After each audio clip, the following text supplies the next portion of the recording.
Media Kreatif News TV menyajikan berita tepat, akurat, terkini, dan terpercaya. Simak liputannya. Bismillahirrahmanirrahim. Assalamualaikum warahmatullahi wabarakatuh. Selamat pagi, salam sejahtera bagi kita semuanya. Yang terhormat Deputi Bidang Penindakan dan Eksekusi KPK Bapak Asep Guntur Rahayu. Yang kami hormati dan selalu banggakan kawan-kawan media yang terus mendukung dan membersamai KPK dalam situasi dan kondisi apapun. Termasuk sampai dengan hari ini kawan-kawan sampai dini hari dan bahkan menjelang pagi masih terus bertahan membersamai kami di KPK. Teman-teman media, pada kesempatan ini kami akan menyampaikan konferensi pers terkait dengan kegiatan tertangkap tangan untuk perkara di Hulu Sungai Utara, kemudian nanti berlanjut terkait dengan kegiatan tertangkap tangan di wilayah Bekasi. Sebelum nanti Pak Deputi menyampaikan secara lengkap terkait dengan kedua konferensi pers tersebut, yang pertama kami akan menghadirkan para pihak yang ditetapkan sebagai tersangka dalam kegiatan tertangkap tangan di wilayah Kabupaten Hulu Sungai Utara.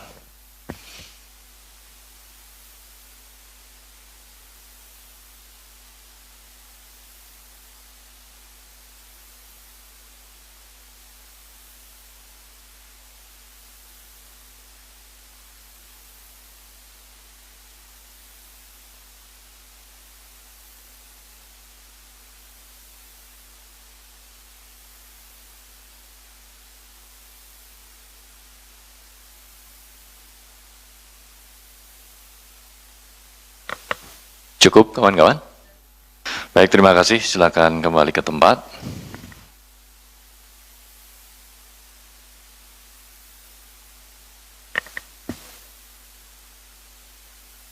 Baik, kawan-kawan media, kita akan lanjutkan kepada Bapak Asep Guntur. Kami persilakan terkait dengan kegiatan tertangkap tangan dugaan tindak pidana korupsi pemerasan dalam proses penegakan hukum di Kejaksaan Negeri Kabupaten Hulu Sungai Utara.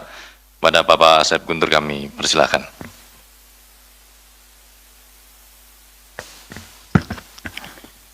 Terima kasih Mas Jubir. Bismillahirrahmanirrahim. Assalamualaikum warahmatullahi wabarakatuh.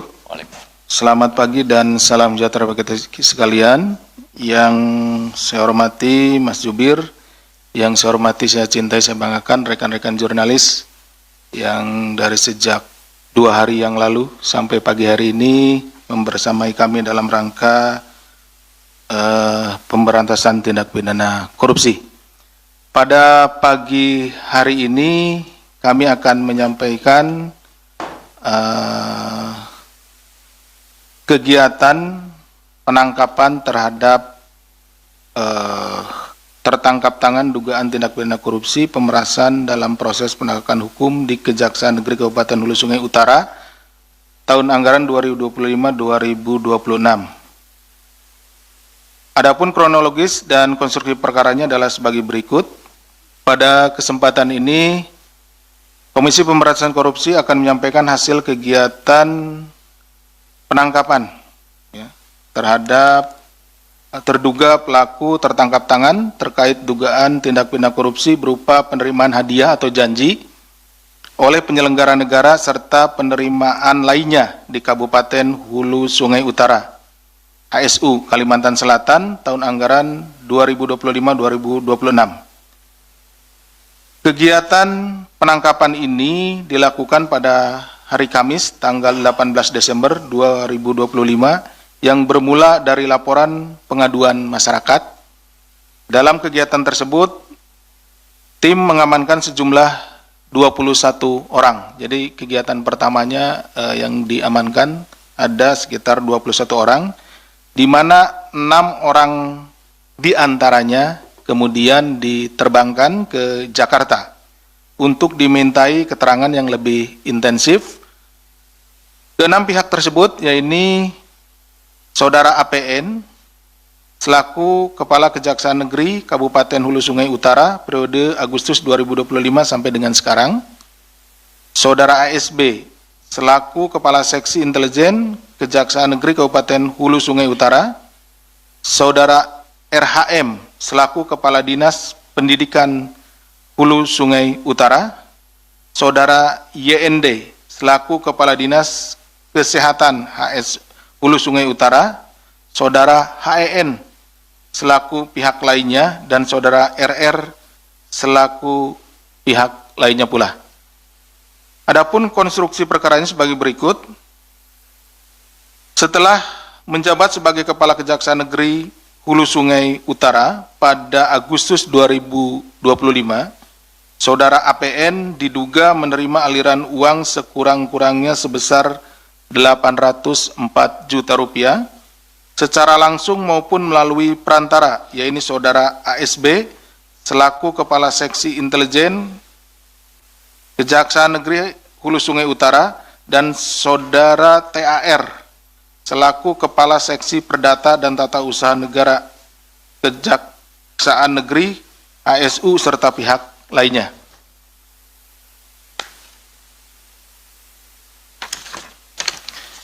Bahwa penerimaan uang tersebut berasal dari dugaan tindak pidana pemerasan APN kepada sejumlah perangkat daerah di Kabupaten Hulu Sungai Utara, di antaranya Dinas Pendidikan, Dinas Kesehatan, Dinas Pekerjaan Umum, dan Rumah Sakit Umum Daerah atau RSUD.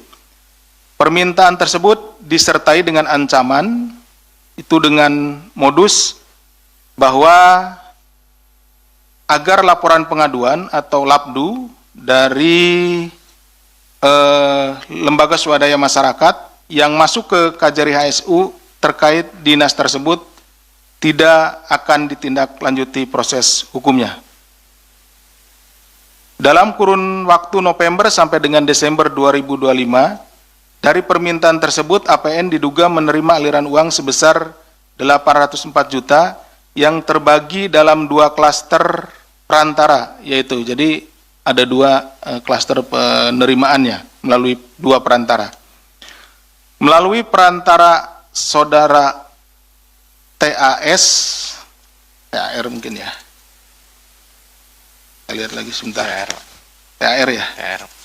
TAR yaitu penerimaan dari RHM selaku Kepala Dinas Pendidikan Hulu Sungai Utara senilai 270 juta rupiah, dan Saudara FVN selaku Direktur RSUD Hulu Sungai Utara sebesar 235 juta. Itu untuk klaster pertama ya. Klaster kedua melalui perantara Saudara ASB, yaitu penerimaan dari YND selaku Kepala Dinas Kesehatan Hulu Sungai Utara sejumlah 149,3 juta rupiah. Sementara itu, Saudara ASB yang merupakan perantara APN tersebut dalam periode Februari sampai dengan Desember 2025, jadi ASB ini lebih duluan ya, ada di Kejari Hulu Sungai Utara. Diduga juga menerima aliran uang dari sejumlah pihak sebesar 63,2 juta rupiah. Selain melakukan dugaan tindak pidana pemerasan, APN juga diduga melakukan pemotongan anggaran Kejari Hulu Sungai Utara melalui bendahara yang digunakan untuk dana operasional pribadi. Dana tersebut berasal dari pengajuan pencairan tambahan uang persediaan atau TUP sejumlah 257 juta tanpa surat perintah perjalanan dinas SPPD dan pemotongan dari para unit kerja atau seksi. Keterangan ini disampaikan oleh bendahara yang bersangkutan, bahwa selanjutnya APN juga diduga mendapat penerimaan lainnya sejumlah 450 juta dengan perincian sebagai berikut: transfer ke rekening istri APN senilai 405 juta, dari Kadis PU dan Sekwan DPRD dalam periode Agustus sampai November 2025 sebesar 45 juta rupiah. Sementara itu, selain menjadi perantara APN terhadap saudara TAR juga diduga menerima aliran uang mencapai 1,07 miliar dengan rincian sebagai berikut. Ya, ini sesuai dengan keterangan saksi dan bukti-bukti yang ditemukan bahwa pada tahun 2022 yang berasal dari mantan Kepala Dinas Pendidikan Hulu Sungai Utara senilai 930 juta rupiah. Kemudian pada tahun 2024 yang berasal dari rekanan sebesar 140 juta rupiah. Dari kegiatan penangkapan ini, KPK turut mengamankan sejumlah barang bukti yang disita dari kediaman APN berupa uang tunai sebesar 318 juta rupiah. Setelah dilakukan pemeriksaan intensif pada tahap penyelidikan dan telah ditemukan unsur dugaan peristiwa pidananya, maka perkara tindak pidana korupsi di Kabupaten Hulu Sungai Utara diputuskan naik ke tahap penyidikan. Jadi setelah melalui proses permintaan keterangan, kemudian juga pengumpulan bukti-bukti, dilakukan ekspos perkara dan dalam ekspos tersebut dinyatakan bahwa perkaranya naik ke penyidikan.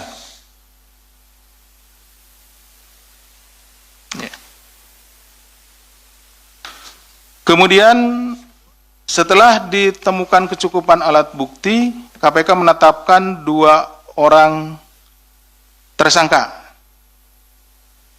3 orang tersangka, kami ulangi. Kemudian setelah ditemukan kecukupan alat bukti, KPK menetapkan 3 orang tersangka sebagai berikut.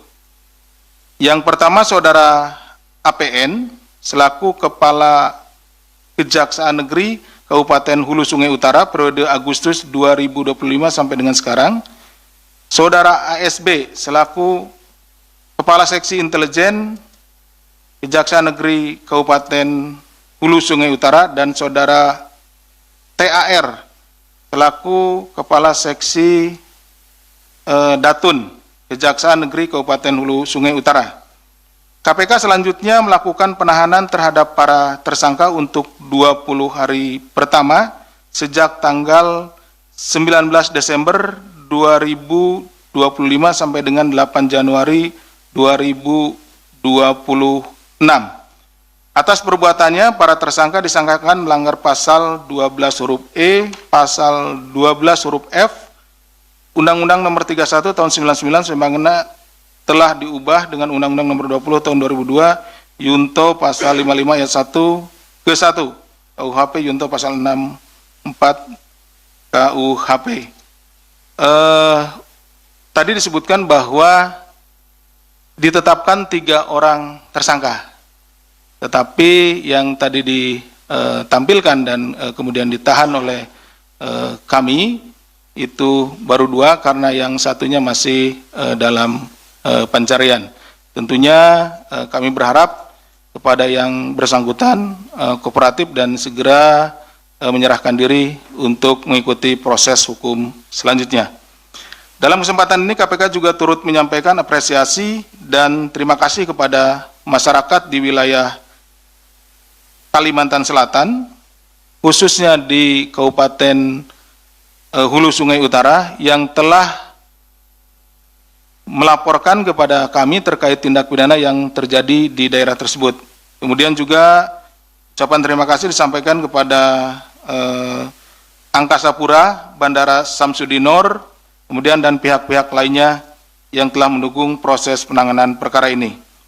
Melalui penindakan ini, KPK berharap dapat memberikan efek jera agar modus korupsi tidak kembali terulang, sekaligus memberi kepercayaan publik bahwa negara hadir untuk melindungi masyarakat dari tindakan-tindakan yang merugikan masyarakat. Dalam hal ini adalah praktek tindak pidana korupsi. Demikian yang bisa saya sampaikan. Kami kembalikan kepada Mas Jubir. Terima kasih. Assalamualaikum warahmatullahi wabarakatuh. Terima kasih Pak Deputi yang telah menyampaikan secara lengkap terkait dengan kegiatan penangkapan terhadap terduga pelaku tindak pidana korupsi terkait dengan pemerasan dalam proses penegakan hukum di Kejaksaan Negeri Hulu Sungai Utara Kalimantan Selatan di mana KPK telah menetapkan 3 orang sebagai tersangka, yaitu Saudara APN selaku Kepala Kejaksaan Negeri Kabupaten Hulu Sungai Utara, kemudian Saudara ASB selaku Kepala Seksi Intelijen Kejaksaan Negeri Kabupaten Hulu Sungai Utara, dan Saudara TAR selaku Kasidatun di Kejaksaan Negeri Kabupaten Hulu Sungai Utara. Dan pada kesempatan kali ini KPK melakukan penahanan terhadap di antaranya 2 tersangka tersebut, yaitu Saudara APN dan Saudara ASB. Baik teman-teman, sebelumnya kita akan menampilkan barang bukti yang diamankan dalam kegiatan penangkapan pada kegiatan tersebut, yaitu sejumlah uang tunai senilai 318 juta rupiah.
Cukup, kawan-kawan?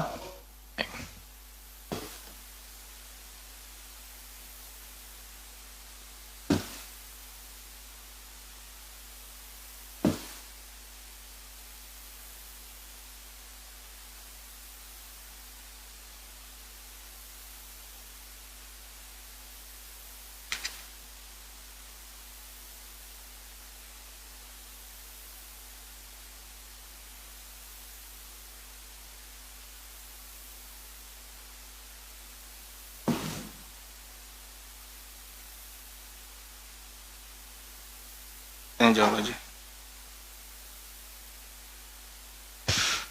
Baik, kawan-kawan, kita akan buka sesi tanya jawab terkait dengan perkara ini dulu saja. Nanti kita akan buka lagi setelah sesi konferensi pers yang kedua. 1 Mas Mario, 2 Mas Rio, ini selalu satu paket. Ada lagi kawan-kawan?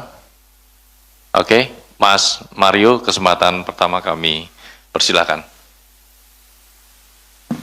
Ya, terima kasih atas kesempatan waktunya. Selamat pagi Pak Deputi, Mas Subir.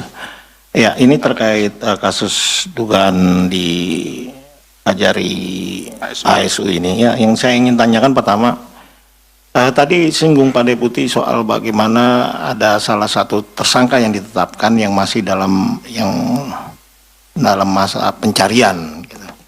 Nah, informasi yang diperoleh itu yang saya ingin konfirmasi, apakah benar pada saat dilakukan OTT yang bersangkutan sebenarnya berada di lokasi, namun dia melarikan diri, bahkan menabrak para petugas atau penyidik, dan kemudian kabur ke wilayah arah kiri, yang kalau kiri itu berarti ke arah hutan, kalau ke kanan tuh ke kota atau ke... Nah, apakah benar yang bersangkutan Kasidatun ini melakukan upaya kekerasan dengan melawan atau bahkan menabrak? Apakah kemudian itu bisa menjadi pasal tersendiri atau memberatkan yang bersangkutan? Dan bagaimana sampai saat ini tim itu sendiri melakukan upaya pengejaran terhadap, ini kan soalnya wilayahnya agak menarik, hutan gitu kan. Kalau nyari di kota kawan-kawan jagoan lah, kalau nyari di hutan kan butuh mental Rambo juga gitu loh. Nah, kedua, untuk kedua huruf besar, ya, pertanyaan soal tersangka APN. Yang setahu saya kawan ini sudah pemain sejak di Kejati DKI. 2013 kawan ini tersandung kasus penghentian pajak. Nah, setelah kasus tersebut 2013, yang bersangkutan dimutasi, dan menariknya tak lama dari situ justru promosi, mendapat promosi jabatan. Bahkan sekarang menjadi kajari di ASU. Kalau kemarin itu saudara RZ itu sempat bermasalah, terus kemudian hanya sanksi disiplin, terus melakukan pemerasan lagi. Ini kan ngeri gitu, ini laten gitu loh. Dan selalu orang yang bermasalah di APH sebelah sana, ketika bermasalahnya disiplin, balik lagi ngerampok lagi. Nah, apakah KPK kembali akan melakukan pendalaman dugaan tindak pidana lain yang dilakukan APN? Karena diyakini ini tabiat gitu, di mana juga dia berada, filosofinya kapal keruk. Nah, ini yang repot. Mau dipindahin di mana? Jangankan sampai ke neraka, dia juga bisa juga tuh masih ngeruk-ngeruk gitu loh. Apakah akan melakukan tindak pidana lain? Tidak hanya saat dia berada di Kejari ASU. Nah, kemudian terkait pemerasan atau bahkan temuan-temuan dengan modus ancaman-ancaman, apakah KPK akan melakukan pendalam dugaan penyidikan terkait pengadaan di SKPD tersebut? Misalkan, tadi dikatakan bahwa Kadis Pendidikan di Pras dapat 200 juta, 200 sekian, 270 juta. Nah, itu proyek apa tuh? Nah, kok APN bisa tahu tuh? Artinya ada kejanggalan di situ. Nah, proyek itu kan disebutkan berapa kadis, berarti ada barang yang nggak beres, berarti ada dugaan tindak pidana korupsi di SKPD tersebut. Apakah KPK juga akan mendalami dugaan-dugaan, ya mungkin pintu masuknya si APN ini, cekek dia aja, sebut yang mana yang ada korupsi, keluar semua tuh bunyi. Kalau kagak bebesin aja, kasih dakwaan paling maksimal. Nah, terakhir memastikan, ini apakah barang ini mau diserahin lagi nih, Mas? Memastikan aja, biar masyarakat juga tahu yang begini-begini gitu loh. Karena mungkin dengan alasan kemarin yang nyidik di sono, akhirnya diambil alih dan diserahkan ke apa tuh tempat tongkrongan itu, Mahakam, kan itu jalan Mahakam itu, atau gimana? Nah, paling itu aja Pak Deputi, Pak Jubir, makasih. Baik, terima kasih Mas Mario, pertanyaannya sangat lengkap. Berikutnya Mas Rio. Ya, pagi Pak Asep, Mas Budi, sedikit aja soal kasih datun ini, ya, apakah sudah diterbitkan DPO-nya gitu? Terima kasih. Satu saja, Mas. Ya, terima kasih. Mas Mario, tadi terkait dengan dugaan melarikan diri TAR ya dalam kegiatan penangkapan, kemudian atas APN, apakah KPK akan mendalami sebelum-sebelumnya dan juga mendalami pengadaan di SKPD dan bagaimana kelanjutan dari penyidikan perkara ini, apakah di KPK atau akan limpah pada Pak Deputi, kami persilakan. Terima kasih Mas Jubir, terima kasih Mas Mario dan Mas Rio. Banyak juga nih Mas Mario ya, 1, 2, 4 kalau tidak salah nih. Baik Mas Mario, yang pertama, jadi sesuai dengan laporan yang disampaikan kepada kami dari petugas yang melaksanakan penangkapan, bahwa dari 3 terduga tersebut memang salah satunya melarikan diri. Jadi kami sedang berupaya untuk mencarinya, ya. Kemudian tentunya ini berkait dengan pertanyaan Mas Rio, langkah selanjutnya tentu akan diterbitkan daftar pencarian orang, ya seperti itu. Sampai sore ini masih kita proses ya, pagi nanti kita sampaikan. Yang selanjutnya terkait dengan yang kedua dari Mas Mario, penerimaan sebelumnya dan juga latar belakang yang bersangkutan dalam ini saudara APN, tentunya di dalam penyidikan nantinya ya. Ini sekaligus juga menjawab yang terakhir bahwa untuk penanganan perkaranya ini dilakukan di Komisi Pemberantasan Korupsi. dan apabila ditemukan dalam proses penyidikan terkait dugaan tindak pidana yang lain atau ditemukan ada peristiwa pidana yang lain, tentu akan kami tindak lanjuti. Tapi untuk saat ini tentunya kita fokus terhadap pasal yang dipersangkakan, yaitu terkait dengan pemerasan.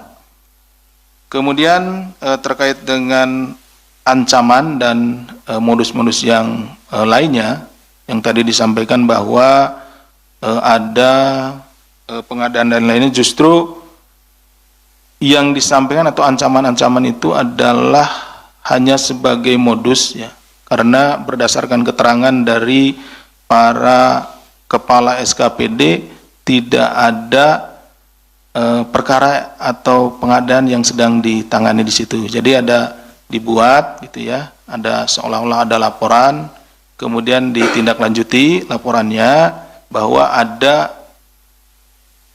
permasalahan di SKPD tersebut, kemudian dihubungilah kepala SKPD-nya. Seperti itu modusnya ya, modusnya. Nah, seperti itu. Jika tidak memberikan sesuatu, maka laporan tersebut akan ditindaklanjuti. Nah, untuk itulah maka kepala SKPD tersebut memberikan sejumlah uang sesuai dengan yang diminta oleh saudara APN. Itu mungkin yang bisa disampaikan. Terima kasih Mas Jubir. Izin Pak Deputi, ya. Yang pertama itu belum dijawab. Pertama soal apakah benar dilakukan adanya tindakan perlawanan, kemudian menabrak petugas, kemudian lari ke hutan, itu aja dulu. Artinya ini berkaitan dengan kronologis yang memang bisa juga dikatakan bisa masuk ada pasalnya tersendiri, dan misalkan pemberatan atau bahkan tindak pidana lain. Bisa dikonfirmasi? Tadi sudah saya sampaikan bahwa benar pada saat sesuai dengan laporan dari petugas kami yang melaksanakan penangkapan terhadap terduga itu melakukan perlawanan dan melarikan diri, seperti itu. Sehingga saat ini terhadap yang bersangkutan sedang dilakukan upaya pencarian, dan tentunya nanti akan kami terbitkan daftar pencarian orang apabila pencarian ini yang sedang dilakukan tidak membuahkan hasil atau tidak ditemukan yang bersangkutan. Makanya tadi pada saat konvers kami sampaikan kepada yang bersangkutan diharapkan untuk segera menyerahkan diri atau datang kepada kami untuk mengikuti proses hukum sebagaimana mestinya. Demikian Mas Mario. Baik, terima kasih Pak Deputi. Kita buka lagi 1, 2, 22. Oke, monggo Mas belakang. Baik, selamat pagi Pak Asep, Mas Budi. Saya Ade dari Tempo. Mau menegaskan aja Mas Pak Asep, di dalam barang bukti yang ditunjukkan tadi itu kan hanya 318 juta. Sementara di dalam prakteknya ini para tersangka menerimanya hampir miliaran gitu. Apakah uang-uang itu sudah beralih menjadi barang? Apakah KPK akan mengusut ini ke TPPU-nya atau seperti apa? Terus yang kedua masih menyangkut ke proses pencarian tadi Pak Asep. Yang bersangkutan ini kan penyelenggara negara ya, artinya mudah lah gitu, masih punya instansi yaitu kejaksaan gitu. Apakah KPK akan berkoordinasi dengan kejaksaan untuk melakukan pencarian yang bersangkutan ini? Terima kasih. Mas Fadil, silakan.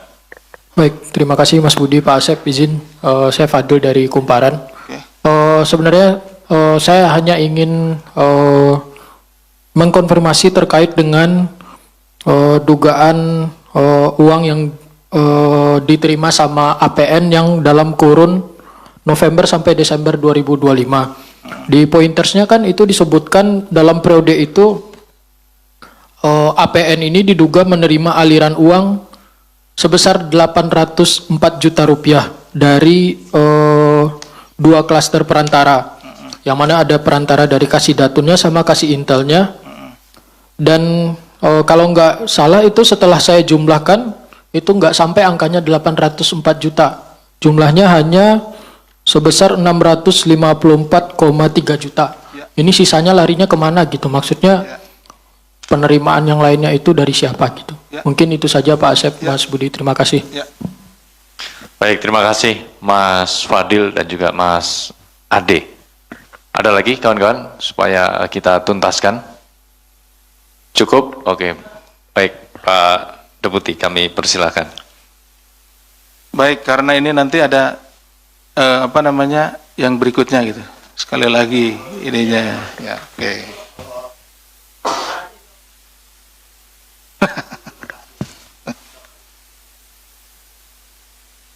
Baik, dari Mas Ade. Ini dari BB yang ditunjukkan ada 318 juta. Ini yang lainnya kemana gitu? Karena kan lebih besar gitu dari yang disampaikan. Pertama bahwa kami sampaikan tadi juga dalam narasinya bahwa itu adalah keterangan-keterangan yang diperoleh juga dari para kepala dinas ya dan juga saksi lainnya yang menyatakan bahwa itu penerimaan-penerimaan sebelumnya dan tentunya uang tersebut juga sudah digunakan ya. Nanti kita akan lihat perkembangannya. Sekarang sedang didalami apakah juga masuk nanti untuk peristiwa tindak pidana lainnya seperti yang disebutkan oleh Mas Ade, TPPU dan tentunya juga yang lainnya. Gitu. Kemudian yang bersangkutan saudara TAR mungkin yang dimaksud ya, saudara TAR yang saat ini belum bisa kami hadirkan di sini, itu adalah penyelenggara benar. Kemudian tentunya kami akan berkoordinasi dan dengan instansi yang bersangkutan secara berjenjang gitu ya, karena yang bersangkutan kan adanya di Hulu Sungai Utara, itu di atasnya tentunya kan ada Kejaksaan Tinggi ya, seperti itu. Kami akan berkoordinasi dengan yang bersangkutan juga kepada keluarganya. Ini kita cari kepada keluarganya, kan biasanya kalau lari atau pergi itu kan ke kenalannya, keluarganya gitu, seperti itu. Nah itu ya Mas Ade. Kemudian Mas Fadil, disampaikan untuk APN ini November sampai dengan Desember 2025 jumlahnya tidak pas gitu ya, tidak klop. Tadi kan di 304 ini ada nih. Ini nanti ada nih jumlahnya ya. Di 23 November 2025 dari RHM Kadisdik 120 juta, kemudian 23 November 2025 dari FVN Direktur RSUD 15 juta, 24 November 2025 dari PN kembali Direktur RSUD 200 juta, kemudian 25 November 2025 dari FVN kembali, ini FVN 3 kali ini berturut-turut, Direktur RSUD berupa tiket bentuknya 20 juta rupiah, kemudian 16 Desember 2025 dari RHM Kadisdik 150 juta, dan 18 Desember 2025 dari YND Kadiskes 149 juta 300.000. Nah jumlahnya 804 300.000, nanti bisa dilihat ya. Demikian mungkin bisa kami sampaikan. Baik, terima kasih Pak Deputi, terima kasih kawan-kawan. Kita tutup dulu untuk konferensi pers pertama terkait dengan kegiatan penangkapan terduga pelaku tindak pidana korupsi pemerasan dalam proses penegakan hukum di Kejaksaan Negeri Hulu Sungai Utara, Kalimantan Selatan. Terima kasih sekali lagi Pak Deputi dan teman-teman media.